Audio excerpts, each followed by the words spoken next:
이 이야기는 제가 네일샵에서 15년 넘게 일하면서 겪은 실화를 재구성한 이야기입니다. 재밌게 감상해 주시기 바랍니다. 내가 운영하는 작은 네일샵은 동네 상가 모퉁이에 자리 잡고 있다.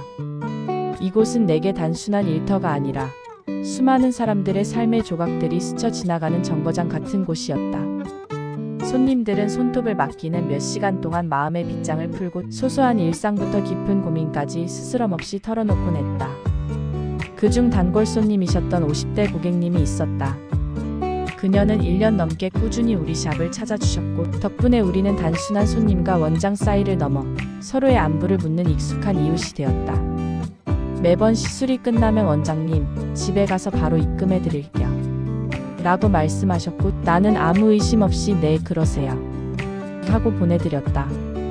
그녀는 늘 약속대로 바로바로 입금을 해주셨기에 나는 그녀를 깊이 신뢰했다. 그녀의 단정하고 우아한 차림새, 늘 환하게 웃는 얼굴, 그리고 예쁜 손주들 사진으로 가득 찬 카카오톡 프로필은 그녀의 삶이 평화롭고 풍족해 보이게 했다. 나는 그녀의 손톱을 다듬으며 그녀의 손주들 이야기를 듣는 것이 좋았고 그녀는 내가 추천하는 새로운 네일 디자인에 늘 기쁘게 도전하곤 했다.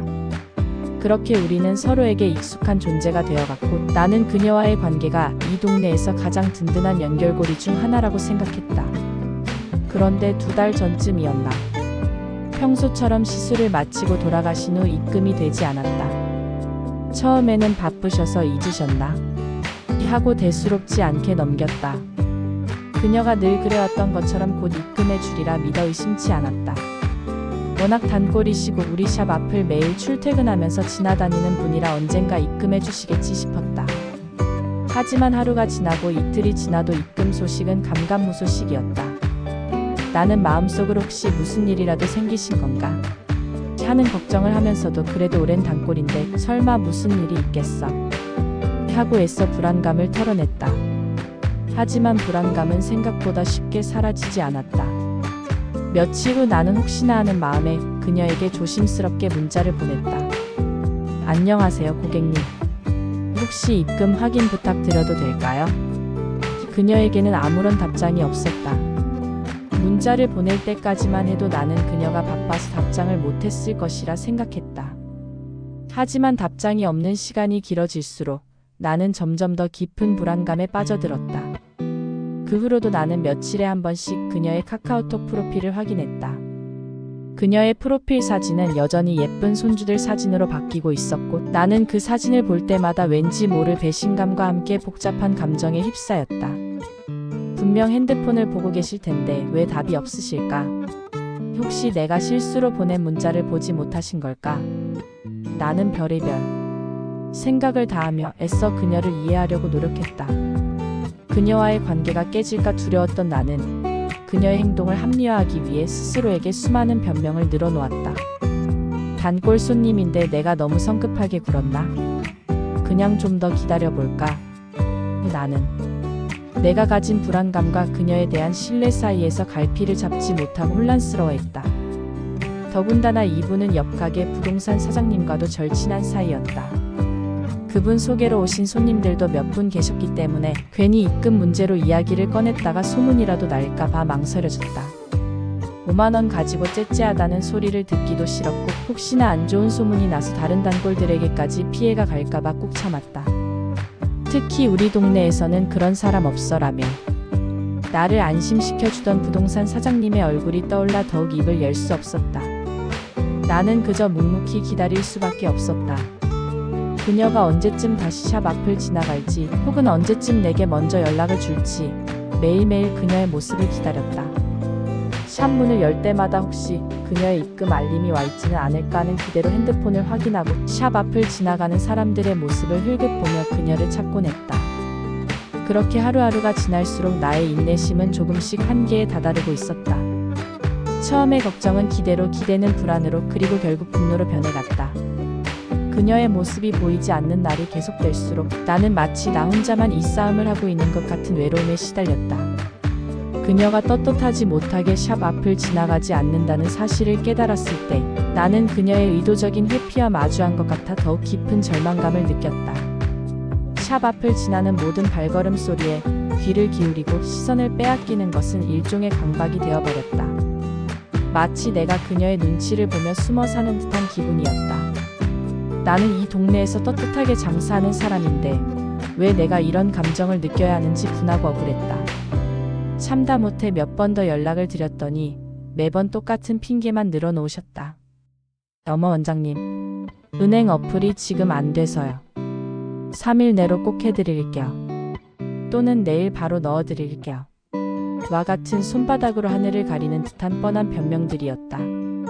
이제는 그녀의 목소리를 듣는 것만으로도 가슴이 답답해져 왔다.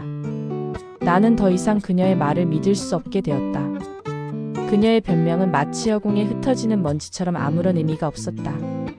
처음에는 그녀의 바쁜 일상 혹은 정말로 은행 앱에 문제가 생겼을지도 모른다고 생각하며 스스로를 납득시키려 애썼다.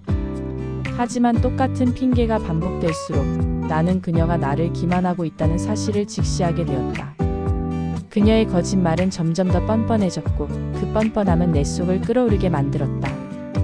나는 그녀의 말을 믿는 내가 바보 같다는 생각에 자괴감까지 들었다. 내가 너무 만만해 보였나? 오랜 단골이라는 이유로 나를 이렇게까지 무시해도 되는 건가? 그녀는 왜 이렇게까지 거짓말을 하는 걸까? 혹시 나를 쉽게 생각했던 걸까? 1년 넘게 쌓아왔던 신뢰가 한순간에 무너지는 소리가 들리는 것 같았다. 그렇게 2달이라는 시간이 나에게는 마치 2달간의 고문처럼 느껴졌다. 2달이 지나자 인내심의 한계가 찾아왔다. 더 이상 참을 수 없다는 생각에 화가 치밀어 올라 경찰에 신고하겠다고 통보했다. 보통 이런 경우엔 겁을 먹고 바로 입금하는 경우가 많다는 것을 알고 있었기 때문에 지푸라기라도 잡는 심정으로 그렇게 말했다. 나의 통보에 그녀는 잠시 당황한 듯했지만 이내 거짓말처럼 아이고 원장님, 제가 죄송해요. 지금 바로 넣어드릴게요. 라는 답이 돌아왔다. 나는 혹시나 하는 마음에 다시 한번 그녀의 말을 믿어보기로 했다. 하지만 그것마저도 거짓말이었다. 지금까지도 입금은 되지 않았다. 정말 어이가 없었다. 며칠마다 카카오톡 프로필 사진이 예쁜 손주들 사진으로 바뀌는 분인데 어떻게 이렇게 떳떳하지 못하게 살 수 있을까 하는 생각이 들었다. 그 예쁜 손주들에게 부끄럽지도 않을까?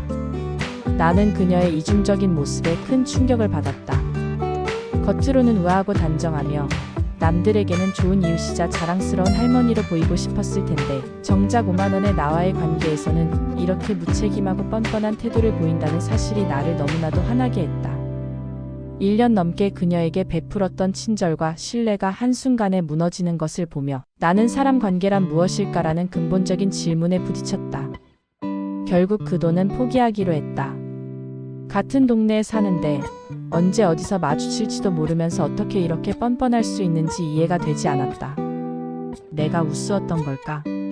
그녀는 내가 동네 소문이나 평판을 신경 쓴다는 것을 알고 있었고 그래서 나의 약점을 이용해 나를 마음대로 휘두르고 있었던 것일까? 굳이 그 돈을 받겠다고 더 이상 감정 소모하고 싶지 않았다.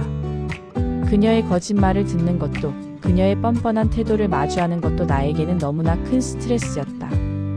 나는 그 돈을 받는 것보다 이 감정의 짐을 내려놓는 것이 더 중요하다고 판단했다.